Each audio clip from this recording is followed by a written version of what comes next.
All right, you bloody legends. I've had this question so much recently with a lot of highly successful agents who are looking to put on sales associates. This is something that you do when you get past being an agent on your own. You got so busy that you actually need some assistance with everything that you're doing so that you can scale your business. Sales associate is one of the most game-changing things you can do in real estate. But the questions I've had from agents recently are, number one, what should I look for in a sales associate when I'm hiring? Number two, what sort of tasks do I get them to do? What should the structure be? And third, the big one, is what do I pay them? What is the normal salary and what sort of bonus structure to keep them incentivized should we be offering? So I'm going to go through all of those three things about sales associates. And why listen to me? Well, I've built a hugely successful real estate agency myself from the ground up. I've trained about 40 sales associates in my time, and I've tried all sorts of structures with them. So I've got what I believe are the best structures for sales associates if you're an agent. So the first thing is, what do I look for? All right, when I'm in the interview process, okay, if I put an ad up online for the position and I'm interviewing, really important thing I look for, firstly, age, okay? I mean, we can't be discriminatory, but let's be honest, this is a trainee sort of wage and position, and you want someone that's coachable and young and hungry and is willing to work hard. So usually the age group that I'm looking for a sales associate is between 20 and 30.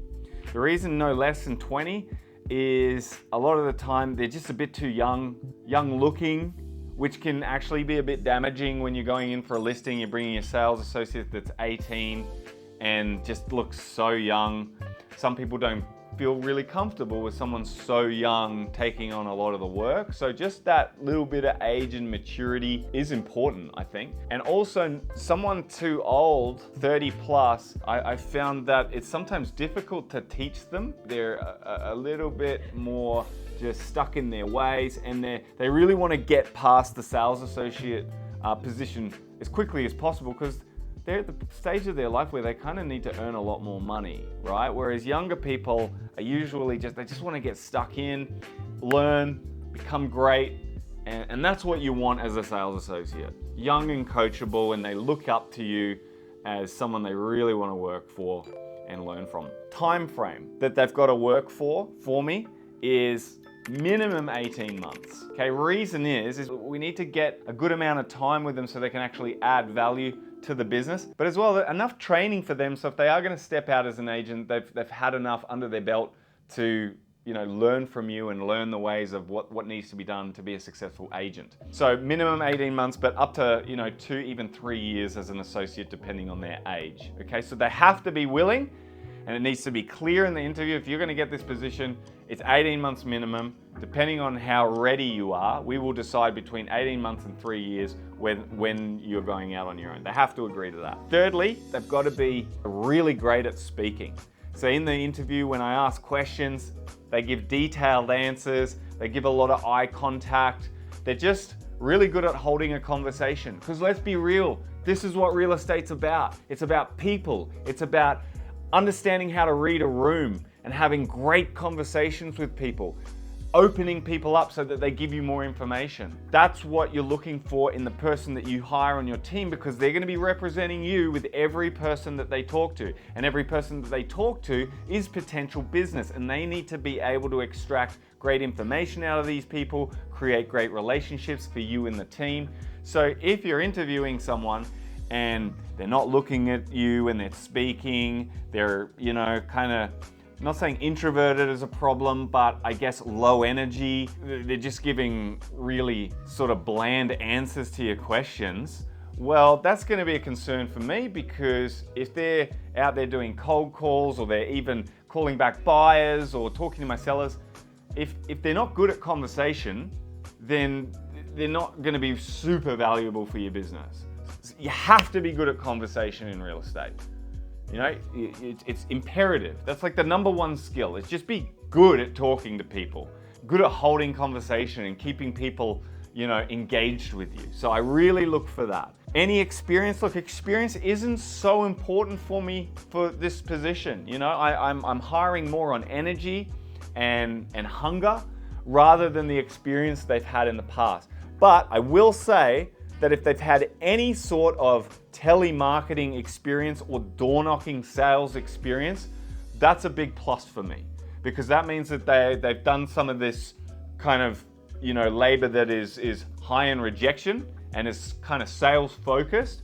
And if I've seen that they've stuck that out for, at least 3 months, then that's really positive. If I see they've done some door knocking and they lasted 1 week, well, that kind of shows that they gave up on the job really, really quickly. So I'm going to need a really good answer as to why that happened. Things like, university degrees, education, it's important to an extent. I mean, you don't want someone who literally can't write an email on your team, but I don't think, necessarily someone who has a degree in something is necessarily that important. But what it does show, why I do like hiring people that have a university degree is, and again, it's not necessary, it's not strictly important, but it does show that they have been able to stick something out. I don't care what even the degree is. It could be completely irrelevant to real estate. Secondly, what am I gonna do with them? Once I've made my decision and I'm hiring, the first week that they're on, probably 2 weeks, literally every single day, they're just gonna do calls. I'm gonna give them cold calls to make. I'm just gonna say, you gotta book in appraisals. I'm gonna give them a few examples of how to do this, show them some podcasts and some videos of me doing it, because I have some of that on file, and just go for your life. You're making 100 connects a day. All right, and really what I want to just see in the first week is not necessarily how many results they got, but just their resilience, that they get to the end of the day, they've made their number of calls, and they're still in a good mood, and they enjoyed the challenge, and they're not just complaining and giving up early or whatever, right? I'm going to put them through some hell for the first week or two. And I'll tell them it'll end eventually, but you got to get through this. You got to, show us that you can make these calls. And also I'm looking for some results. If they can get a couple of appraisals a day when they're fresh, brand new, means that they're a fast learner and they're actually good at speaking to people, because if you make 100 connects a day and you're just good at talking to people, you're going to get a few appraisals. I just cut in here because I have this sheet. This is what I would give a sales associate, a daily activity sheet. Now, if you want a copy of this, I can send it to you. Just email me at daniel@plum-property.com.au and I'll send you this daily activity sheet. It has meaningful conversations. So we're looking for a minimum of 50 connects a day. Not 100 calls, but 50 connects, more important. How many people did you talk to? Hot leads, appraisals, address of the appraisals. So just get them to record it. There's another thing you can use, which you have to pay for. It's an app. It's called Sales Trail. Right? You can download it on iPhone, Android, and it actually, you can download it, but there's a subscription fee. It might be like $9 a month or something. If they make all their calls through the app, you can see all the calls they've made and the length of the call, etc. So that's a really easy way to track calls. That's really good for teams too. I've got my teams in my office on Sales Trail. So a team of 4, they can all keep each other accountable. There's no one that can get away with a day of not making calls, because everyone else in the team can see how many calls they've made for the day. If they've got through, those tough first couple of weeks, then what structure do you want them on? What sort of jobs do you want them to do? Here are the jobs that you want a sales associate to do. Okay, so what you're trying to do is you're trying to free up your time as an agent to do the most valuable activities that bring in more money for your business. What activities should you be doing? Looking after warm leads, more listing presentations, more vendor management, and more prospecting of more of the warm stuff. Still a little bit of cold if you don't have enough warm stuff to look after, but you look, past appraisals, past sellers, past buyers, keeping relationships alive. That's what this is all about. That's what brings listings in. What you want your sales associate to do is take all the trash admin tasks off your desk that don't make any money. Things like photography. Spending an hour and a half at a property with the photographer is not a good use of your time. Building and pest inspections, valuations, pre-settlement inspections. Although sometimes those are good for the agent to do because it's connecting with the buyer again. Vendor reports. So the weekly report you send to your seller to show them all the buyer feedback. You shouldn't be typing that out as an agent. Get your associate to do it. Running buyers through inspections during the week. Open home help. Whether you're going to have 2 of you at the open home or you're going to do some open homes, you get your associate to do some of the older ones that aren't selling. Creating your CMAs for you.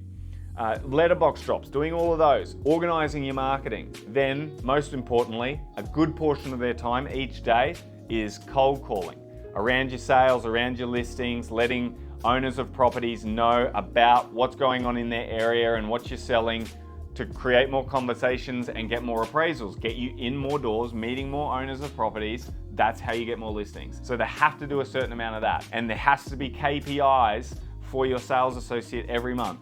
My sales associates, when they were on my team and I was still selling property, minimum 20 appraisals a month.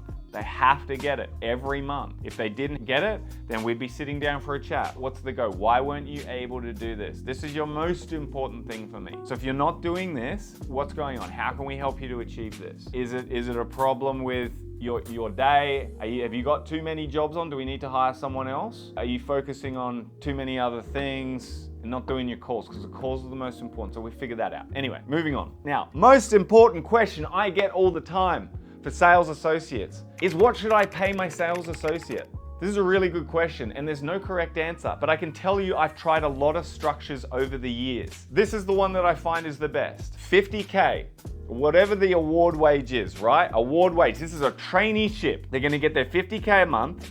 They have to help you out with all those admin tasks, but they have to hit their KPIs and appraisals. How I would reward a sales associate, and a lot of agents ask me the question, oh, they want, what sort of bonuses should I get? Because usually a sales associate will be on a salary plus bonus structure. And a lot of agents, what they do is they go, okay, I'll pay you, 50 grand a year, let's say, and 10% of all my sales. Now, there's a real problem with this, is you're incentivizing someone for not bringing in business. So this sales associate can get busy just doing all the other admin work and you're giving them 10% of the commission on every sale and they're not actually bringing any business in. And they're not incentivized to bring business in. They're just happy that you keep doing it. But that's the whole point of having a sales associate. They're going to help you bring in more leads. It's not a great way to incentivize someone because they'll get lazy on doing the stuff that you need them to do. The best way to incentivize a brand new associate is on the number of appraisals they bring into your business. Because if they're bringing in more appraisals, it doesn't matter what else they're doing, right? If they're bringing you in heaps of appraisals, so you're getting your foot through the door of heaps more owners' properties every month in the area that you work, you're creating relationships with them, you're giving them information about their property, that's gonna eventually lead to those sellers reaching back out to you and saying, hey, I'm ready to sell now and I want you to come over and talk to me about that and list my property. That's what we're looking for, right? Your sales associate has to be doing a certain amount of that. So the best way to incentivize them is per appraisal they bring in. So what I would do is I would say 50 grand base salary, that's to look after all my admin. Your KPIs, you must do 8 face-to-face appraisals per month. You must get me in 8 doors a month. Regardless of who's selling, I don't care. I just want to meet 8 more people in the area I sell every month, and it's your job to get me in those doors. Every door you get me in after 8, $50. But the key is that I'm not paying a sales associate a bonus for not bringing business in. I want them to bring more business in. And if they're bringing appraisals in, it's not necessarily business right now, but it's business for the future. I know I'm going to eventually list a portion of those properties of the appraisals that the associate brings in. So that's the best structure. That's how you should do it. New associate, 50 grand, 8 appraisals a month plus all your other jobs, that's their salary. Anything over that, face-to-face appointments, they get an extra $50. I had a sales associate once that would do 30 appraisals a month, face-to-face for me. So he would end up getting 50 grand salary, and then he'd get about 22 times $50 every month, roughly. That was about another $1,100 a month. That's pretty good for a sales associate. Now, after 6 months, right, this sales associate, he's more experienced, he's bringing great value to your team. At that point, I would look at changing the structure to maybe like 5 to 10% of all the deals that have eventually come into the business that are now listings. He or she gets 5 to 10% of the total commission, depending on how much work they have to do on it. The reason I change it to that later after 6 months is because if you bring a new sales associate onto your team, right, they're brand new, they're fresh, and you say, okay, I'm gonna pay you 50 grand and 5% of any, or 10% of any deal you bring onto the team. In the beginning, the sales associate's gonna be really excited going, oh, 10% of a 20 grand commission, that's 2 grand for anything I bring in. Oh, awesome. And they're gonna work really hard, get you appraisals, but they don't understand that most of those properties are not gonna be listed anytime soon, right? Because if you're a real estate agent, you know this. If you've been in the game a long time, you appraise, you nurture, then you list, then you sell. So most of the time when you get in an appraisal, someone's not selling like next week. It could be 6 months away, a year away. But you're getting in there now, building that relationship now, so that when they're ready to pull the trigger, they just call you, you've already got the relationship, you get the business. So if a sales associate comes on your team, super excited about getting you appraisals and getting that 10%, by the time they get the appraisal, that person lists the property, let's say 6 months later, then you've got to get it on the market, there's another couple of weeks, then you've got to sell it, let's say that's another month, then it's got to settle, that's another month. That sales associate's not seeing any bonus for 9-10 months. They'll be so unmotivated after about 3 months that all the work they're doing, they're never seeing any of those commission bonuses, right? That's why I say in the beginning, you got to give them that instant gratification for the appraisals. Then later, once some of those listings start coming in, you can say, all right, you're better than this $50 appraisal shit now. I'm going to give you 5 to 10% on any deal that comes into our business that you've been responsible for. The pipeline will start feeding then, and then they'll be like, they can see it. And they're getting the bonuses, and then they'll keep getting more appraisals for their future bonuses. So any more information on that, please just reach out. Hope you got some value out of that. See you in the next video. You absolute bloody legend, you.